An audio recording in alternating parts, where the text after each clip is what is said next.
Namaskar, I am Engineer P.K. Tiwari.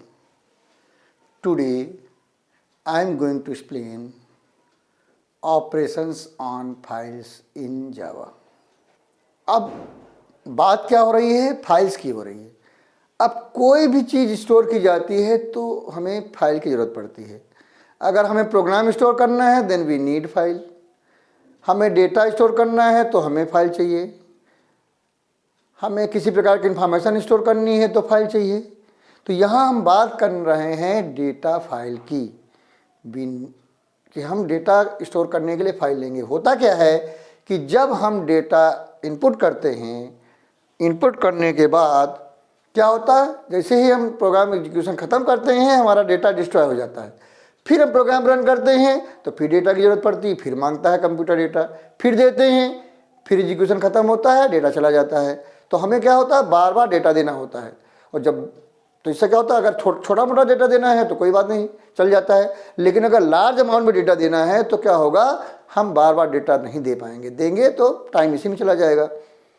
तो अगर आप चाहते हैं कि हमारा डेटा परमानेंट बेस पे स्टोर रहे, हमारा डेटा परमानेंट बेस पे स्टोर रहे, जब हम चाहें तो उसको ले लें और जब चाहें तो उसमें अमेंडमेंट कर दें, then we use data file. तो हम यहाँ बात करने जा रहे हैं डेटा फाइल्स की, जिसमें कि हम डेटा स्टोर करेंगे और उस डेटा को रीड करेंगे। तो यहाँ बात किसकी हो रही है, डेटा फाइल्स की, यानी फाइल्स, ऑपरेशन ऑन फाइल्स का मतलब है ऑपरेशन ऑन डेटा फाइल्स। तो देखिए यहाँ क्या है, फाइल्स की पहले बात हो, क्या है, most computer programs work with files. This is because files work in storing information permanently. Word processors create document files. Database programs create files of information.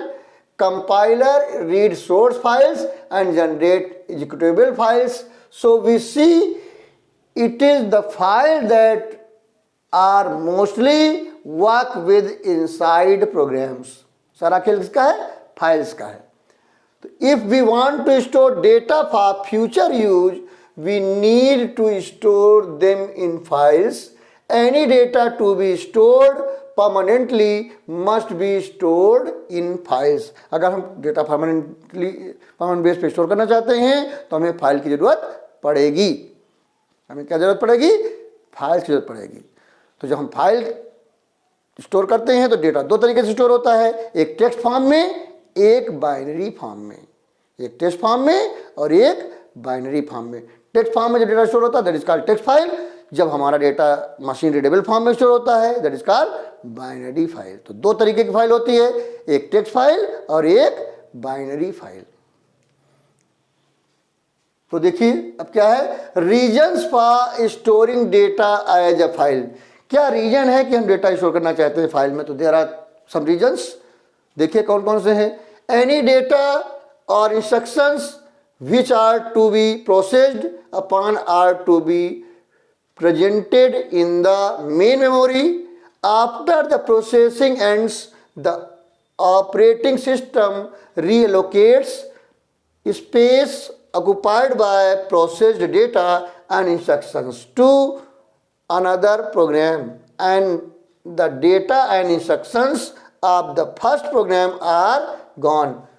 क्या होता है, जब हम प्रोग्राम खत्म हो जाता है तो डेटा हमारा पिछले प्रोग्राम का चला जाता है। By contrast, if these data and instructions are stored in a file on secondary storage for later use, इसके लिए यूज करते हैं जिससे कि हमारा डेटा स्टोर रहेगा, जब जरूरत होगी हम उसको रीड कर लेंगे। Files can also store a data collection which is too large to fit in the available memory. हम फाइल तब भी यूज करते हैं जब हमारा डेटा इतना ज़्यादा होता है कि उसको प्राइमरी मेमोरी में स्टोर ही नहीं कर सकते, फिट ही नहीं हो रहा है। प्राइमरी मेमोरी का साइज कम होता है, स्पीड ज़्यादा होती है, लेकिन साइज क्या होता है, कम होता है, और डेटा हमारा ज़्यादा है तो हमें सेकेंडरी मेमोरी में स्टोर करना ही करना पड़ेगा। Next, if a program requires only a small portion of data reside on files, securing data for later use. Therefore, file is an important factor of information management of a computer system. इसलिए file हमारी एक important feature है जिस पर data management करते हैं, तो ये फाइल इसलिए यूज करते हैं। अगला क्या है, जावा स्ट्रीम्स। सारा खेल क्या होता है, जावा स्ट्रीम के थ्रू होता है। तो जावा स्ट्रीम्स होती है, उसके हिसाब से हमारा रीडिंग और राइटिंग होता है। जावा स्ट्रीम के हिसाब से रीडिंग और राइटिंग होता है। तो जावा स्ट्रीम्स के बारे में देखिए क्या है। Java streams, the stream classes that we use for input and output purposes are contained in java.io package. एक पैकेज होता है java.io पैकेज, उस पैकेज में हमारे इनपुट और आउटपुट स्ट्रीम्स रहते हैं, जावा स्ट्रीम्स रहती हैं। There are two types of stream classes in Java. Java में दो तरीके की स्ट्रीम क्लासेज होती हैं। ये हम आपको जब हमने बताया था इनपुट एंड आउटपुट इन जावा तो बताया था।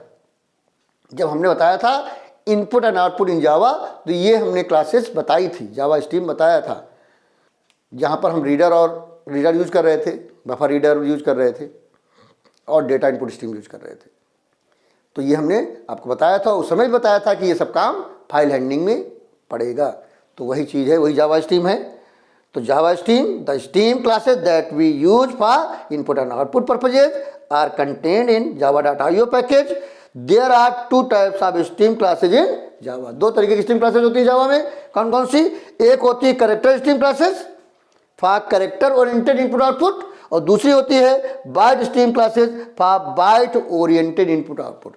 दो क्लासेज होती हैं, एक कैरेक्टर स्ट्रीम क्लासेस, एक होती byte stream classes. Character for character oriented input output stream and byte stream classes for byte oriented input output. अब कैरेक्टर और स्ट्रीम क्लासेस में क्या होता है, there are two types of character stream classes. दो तरीके के कैरेक्टर स्ट्रीम क्लासेस होती हैं। कौन कौन सी? रीडर क्लासेस और राइटर क्लासेस। यानी दो पार्ट होते हैं, एक रीडर क्लासेस और राइटर। कैरेक्टर ओरिएंटेड में दो होती हैं, रीडर और writer classes. Each of the above two classes can further categorize into memory, file and pipe types। जो दोनों में मेमोरी, फाइल और पाइप से भी डिवाइडेड रहती हैं। Memory is related to primary memory, file is related to secondary memory and pipe is related to networking. Data इधर से उधर ट्रांसफर होता है पाइपलाइंस के थ्रू, तो उसके लिए होता है। अगला है byte stream classes. There are two types of byte stream classes. दो तरीके की बाइट स्ट्रीम क्लासेस होती हैं। जैसे जिस तरीके से दो तरीके के कैरेक्टर स्ट्रीम क्लासेस होती है, रीडर और राइटर क्लासेस, वैसे ही बाइट स्ट्रीम क्लासेस भी दो तरीके की होती हैं। कौन कौन सी होती है? Input stream classes and output stream classes. और ये भी तीन से डिवाइड रहती हैं। Each of the above two classes can further be categorized into memory, file and pipe types. Memory मतलब प्राइमरी मेमोरी, फाइल मतलब सेकेंडरी मेमोरी, और पाइप का मतलब networking, data transfer from one place to another place through network. To work with files, we need to create file stream objects। जब हमें काम करना होता है तो हमें क्या बनाना होता है? ऑब्जेक्ट बनाना होता है स्ट्रीम का। स्ट्रीम ऑब्जेक्ट बनाते हैं and then link them to desired files, और उनको हम क्या करते हैं? उस पर्टिकुलर फाइल से लिंक कर देते हैं जिसमें डेटा स्टोर करना हो, डेटा रीड करना हो। कैसे करेंगे इसकी चर्चा हम आगे करेंगे। तो हम क्या बनाते हैं? ऑब्जेक्ट बनाते हैं स्ट्रीम क्लासेस का। स्ट्रीम क्लासेस का ऑब्जेक्ट बनाते हैं और उस ऑब्जेक्ट को हम फाइल से लिंक कर देते हैं जिसमें डेटा रीड डालना है, राइट करना है या रीड करना है। Just as our standard input stream is link to keyboard. जो हमारा स्टैंडर्ड इनपुट किससे लिंक होता है? स्टैंडर्ड इनपुट स्ट्रीम किससे लिंक होता है? कीबोर्ड से। स्टैंडर्ड इनपुट स्ट्रीम किससे लिंक होता है? कीबोर्ड से। And our standard output stream are linked to a monitor और मॉनिटर। जो हमारा आउटपुट स्टैंडर्ड आउटपुट स्ट्रीम किससे लिंक होता है? मॉनिटर से लिंक होता है। उसी तरीके से हम हमारा इनपुट और आउटपुट फाइल, इनपुट और फाइल आउटपुट फाइल से लिंक किया जाएगा जिसमें रीड या राइट करना है। इनपुट का मतलब रीडिंग, आउटपुट मतलब राइटिंग। कैसे वर्क होगा इसकी चर्चा हम आगे करेंगे। तो अब क्या है? Operations on file. फाइल में क्या क्या ऑपरेशन होते हैं? We can perform various operations on files। तो क्या क्या कर सकते हैं, writing output to a file, file output. इसमें बच्चे कंफ्यूज रहते हैं कि जब हम कहते हैं, हम क्या कहते हैं, writing output to a file, यानी फाइल आउटपुट। होता क्या है, जब हम फाइल में डेटा राइट करते हैं, जिस समय हम फाइल में डेटा राइट करते हैं उस समय हम कीबोर्ड से डेटा लेते हैं। जब तक हम कीबोर्ड से डेटा लेंगे नहीं, हमारे पास डेटा आएगा नहीं, तो हम डेटा कैसे राइट करेंगे। तो जिस समय हमें फाइल में डेटा राइट करना होता है, जिस समय फाइल में डेटा राइट करते हैं उस समय हम कीबोर्ड से डेटा लेते हैं, यानी इनपुट लेते हैं। तो बच्चे कंफ्यूज होते हैं कि ये ले तो हम इनपुट रहे हैं और कहीं आउटपुट रहे हैं। तो हम कीबोर्ड के हिसाब से इनपुट है, लेकिन यहाँ बात हो रही है आउटपुट यानी फाइल की। यहाँ बात किसकी हो रही है, फाइल की। तो फाइल में उस समय क्या हो रहा है उसके हिसाब से इनपुट या आउटपुट स्ट्रीम होगा, या रीडर या राइटर स्ट्रीम होगा। तो फाइल में जो इस समय जो हो रहा होता है उसके हिसाब से इनपुट आउटपुट होता है। फाइल में क्या हो रहा है उसके हिसाब से। तो अगर फाइल में डेटा राइट हो रहा है यानी राइटिंग आउटपुट टू फाइल, यानी printing output to file, creating file, अगर ये सब है इसका मतलब है we are displaying output to file, इसका मतलब आउटपुट फाइल आउटपुट है। और दूसरा क्या है, obtaining input from a file, यानी फाइल इनपुट। जिस समय हम डेटा फाइल से रीड करते हैं, जिस समय हम डेटा फाइल से रीड करते हैं, फिर उसको प्रोसेस करने के बाद हम उसको क्या करते हैं, रिजल्ट मॉनिटर पे डिस्प्ले करते हैं।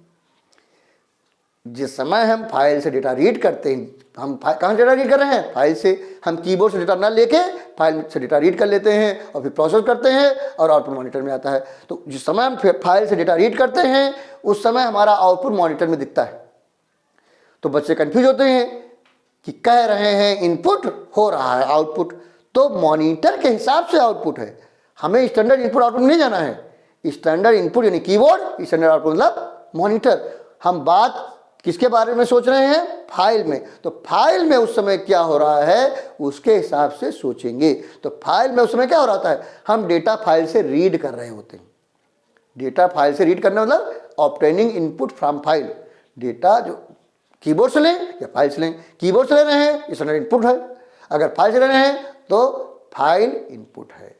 तो हम फाइल में उस समय क्या प्रोसेस कर रहे हैं उसके हिसाब से होगा, उसके साथ हमें फाइल के हिसाब से सोचना है। अगर फाइल के साथ सोचेंगे तो कभी कंफ्यूजन नहीं होगा। तो फाइल में अगर डेटा राइट कर रहे हैं तो फाइल आउटपुट है, अगर फाइल से डेटा रीड कर रहे हैं तो फाइल इनपुट है। ये दिमाग में रखिएगा। These type of operations can be performed on both types of files। दो टाइप की फाइल होती हैं, मैंने बताया था अभी, कैरेक्टर फाइल्स और text files. The files that store characters as per a specific character encoding scheme.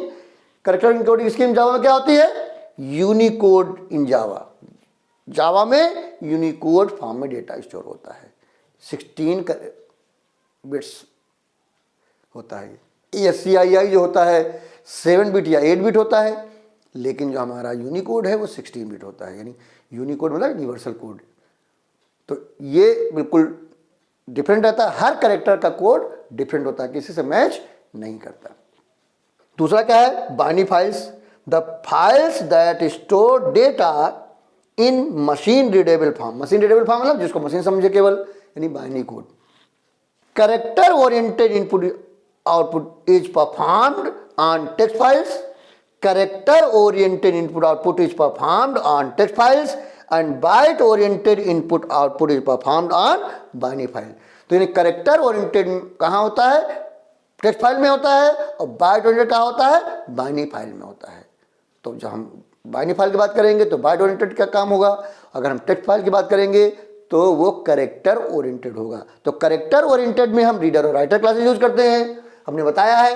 Character oriented में क्या होता है, रीडर और राइटर क्लासेस यूज की जाएंगी, और बाइट ओरिएंटेड में इनपुट स्ट्रीम और आउटपुट स्ट्रीम क्लासेस यूज की जाएंगी, यानी इनके ऑब्जेक्ट बनेंगे। कैसे बनेंगे इसकी चर्चा हम आगे करेंगे। अब इतना होने के बाद हमें क्या समझना है, बफरिंग। बफर का मतलब है टेम्परेरी स्टोरेज। बफर का मतलब है temporary storage. A buffer is a temporary storage used to hold data until enough has been collected that it is worth transferring. Buffering can be used for both input and output. यानी इस तरीके से समझिए, जैसे एक godown में कोई सामान रखा हुआ है, उसको दूसरे गोडाउन में पहुंचाना है, तो एक तरीका है, एक एक सामान उठा के ले जा रहे हैं, रखा है, फिर दूसरा उठाए रखा है, तो इसमें बहुत टाइम लगता है। दूसरा तरीका क्या होता है, एक ट्रक लेके आए, ट्रक में सामान लदवाया और वहां ले जाके रखवा दिया। तो ट्रक ने क्या काम किया, टेम्परेरी स्टोरेज का काम किया। ट्रक ने क्या काम किया है, एक टेम्परेरी स्टोरेज का काम किया, यही बफर है। वैसे ही जब डेटा हमें ट्रांसफर करना होता है एक प्लेस से दूसरे प्लेस में, तो दैट इज कॉल्ड बफरिंग। जब हम डेटा ट्रांसफर करते हैं तो टेम्परेरी स्टोरेज यूज करते हैं, दैट इज कॉल्ड बफर। जब डेटा ट्रांसफर होता है तो बफरिंग होती है। तो दोनों में होता है, इनपुट आउटपुट दोनों होता है। Buffering can be used for both input and output. And input buffer is used for reading a large amount of data from a stream. The buffer is them accessed as needed. फिर buffer उसको access करता है जरूरत के हिसाब से। And output buffer is used to store up data to be written to a stream. Once the buffer is full, the data is sent to the stream all at once and the buffer is emptied to receive more data. जब भर जाता है तो फिर उसको transfer कर देता है अगला डेटा लेने के लिए। यही प्रोसेस चलता रहता है। जैसे एक ट्रक भर गया, सामान तो वहाँ छोड़ा है, फिर लेके आए, फिर भरा, फिर छोड़ा है, इस तरीके से वही है। टेम्परेरी तो ट्रक क्या हुआ, टेम्परेरी स्टोरेज हुआ। सामान एक गोडाउन दूसरे गोडाउन में जा रहा है, लेकिन ट्रक का काम क्या है, टेम्परेरी स्टोरेज है।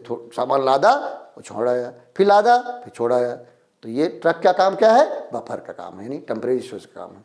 वही कॉन्सेप्ट है। The buffered input stream and buffered output stream filters may be used to add buffering to any byte oriented stream. byte oriented में buffered input stream यूज किया जाता है और buffered output stream यूज किया जाता है। buffered input for reading और buffered output for writing होता है। कैसे होगा इसकी चर्चा हम आगे करेंगे। The buffered reader and buffered writer filters may be used to add buffering to any character oriented stream. यानी बफर रीडर और बफर राइटर कैरेक्टर ओरिएंटेड में स्टोर किए जाते हैं। यानी buffer input stream and buffer output stream byte oriented में use किए जाते हैं और बफर रीडर और बफर राइटर कैरेक्टर ओरिएंटेड में यूज की जाती है। इसका मतलब क्या है, टेक्स्ट फाइल में बफर रीडर यूज किया जाएगा या बफर राइटर यूज किया जाएगा। Buffer reader for reading data and buffer writer for writing data. और बाइनरी फाइल में बफर्ड इनपुट स्ट्रीम और buffered output stream filters use किए जाएंगे।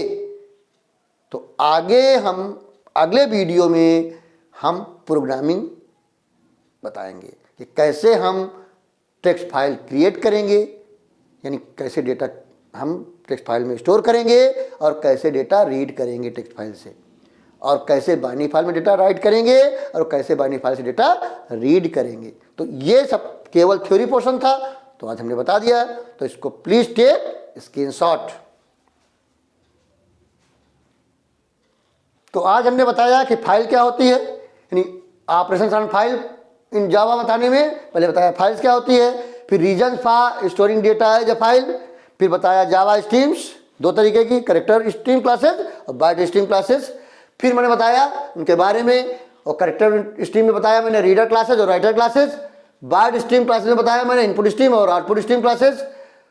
फिर बताया ऑपरेशनल फाइल्स यानी writing output to file and obtaining input from file. फिर मैंने बताया कैरेक्टर फाइल्स किस में होती हैं, टेक्स्ट फाइल, और बाइनरी फाइल्स किस में होती हैं, बाइट ओरिएंटेड में होती हैं। फिर हमने बताया बफरिंग क्या होती है, टेम्परेरी मेमोरी। फिर इनपुट बफर और आउटपुट बफर की बात की। फिर हमने बाइट ओरिएंटेड में हमने बताया कि कौन से बफर यूज होते हैं और कैरेक्टर ओरिएंटेड में कौन से बफर यूज किए होते हैं। तो इस वीडियो में थ्योरी पोर्शन बताया मैंने। आगे के वीडियो में हम बताएंगे प्रोग्रामिंग, यानी कि creation of text file, reading of text file, writing data to binary file, reading data to binary file. तो आपको वीडियो कैसा लगा? अगर अच्छा लगा तो तुरंत ही लाइक कर दीजिएगा। अगर कोई कन्फ्यूजन है तो आप हमारे कमेंट बॉक्स में लिख सकते हैं अपनी प्रॉब्लम लिख सकते हैं। आप चाहें तो हमारे सोशल मीडिया में भी अपनी प्रॉब्लम लिख सकते हैं, उसके लिंक्स आपको डिस्कशन में मिल जाएंगे। अगर आपने हमारा चैनल सब्सक्राइब कर रखा है तो बहुत अच्छी बात है, अगर अभी तक नहीं किया है तो तुरंत ही सब्सक्राइब करें।